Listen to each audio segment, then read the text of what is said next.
एक छोटे से गांव मधुपुर में गर्मी का एक सुस्त दिन था।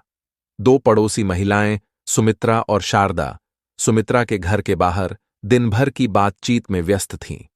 तभी उनके पड़ोस की लड़की मेघा तेजी से घर से बाहर निकली, लेकिन जैसे ही उसने दोनों महिलाओं को देखा वह रुक गई। अरे मेघा बिटिया, कहाँ भागी जा रही हो इतनी जल्दी में? लगता है कोई बड़ा राज है। मेघा मुस्कुराती है और पास आकर खड़ी हो जाती है। नहीं आंटी, बस कोचिंग के लिए जा रही हूँ। अच्छा, कौन सी कोचिंग? फैशन डिजाइनिंग की। सुमित्रा और शारदा एक दूसरे को अजीब नजरों से देखती हैं। फैशन डिजाइनिंग, ये भी कोई पढ़ाई है? हाँ बिटिया, डॉक्टर इंजीनियर बनना तो समझ आता है, लेकिन ये क्या नया चक्कर है? मेघा समझ जाती है कि दोनों पड़ोसन उसे जज कर रही हैं। आंटी, ये भी एक अच्छा करियर है। अच्छा करियर? इसमें भविष्य है भी या बस कपड़ों के रंग ढंग ही बदलने हैं? और फिर हमारे समाज में तो ये काम टेलर का होता है। बड़े लोग इसे प्रोफेशन क्यों बना रहे हैं? मेघा को महसूस होता है कि उसे इन दोनों आंटियों को समझाना पड़ेगा कि फैशन डिजाइनिंग सिर्फ कपड़ों का खेल नहीं है। आंटी, क्या आप जानती हैं कि बड़े बड़े डिजाइनर्स पूरी दुनिया में अपने देश का नाम रोशन कर रहे हैं? हाँ, लेकिन वो तो अमीर लोग होते हैं। हम जैसे सामान्य लोगों के बच्चों के लिए तो ये सब नहीं है। और फिर इसका कोई स्थायी भविष्य भी नहीं है। कभी चलेगा, कभी नहीं। सुमित्रा आंटी, क्या आपको याद है जब आप गांव से शहर आई थीं, तो आपको सिलाई का काम सीखना पड़ा था? हाँ, सीखना तो पड़ा ही था ताकि घर चलाने में मदद कर सकूं। लेकिन अगर आपको तभी अच्छी ट्रेनिंग मिलती और आप इसे बड़े स्तर पर कर पाती, तो क्या आप इस काम को सिर्फ एक जरूरत मानती या एक पेशा? शायद पेशा। यही फैशन डिजाइनिंग है आंटी। ये सिर्फ कपड़ों को काटना सीना नहीं है, बल्कि एक कला है।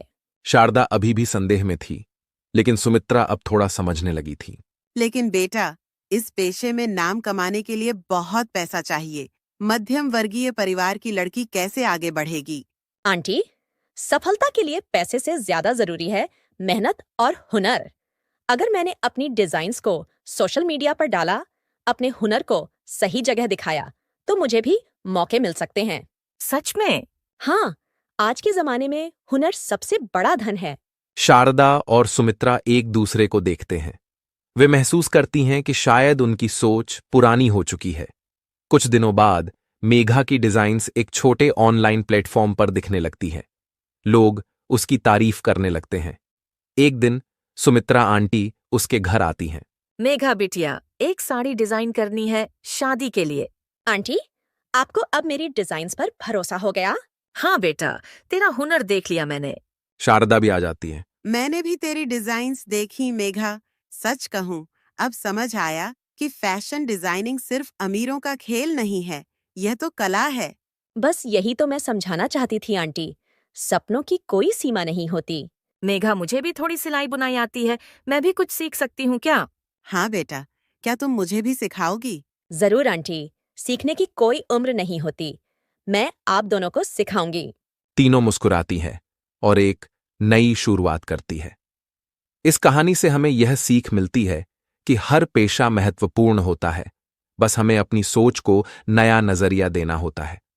और इसी नए नजरिए के साथ सुमित्रा और शारदा ने भी अपने पुराने विचारों को बदल दिया और धीरे धीरे मेघा के सपने भी पूरे हो गए।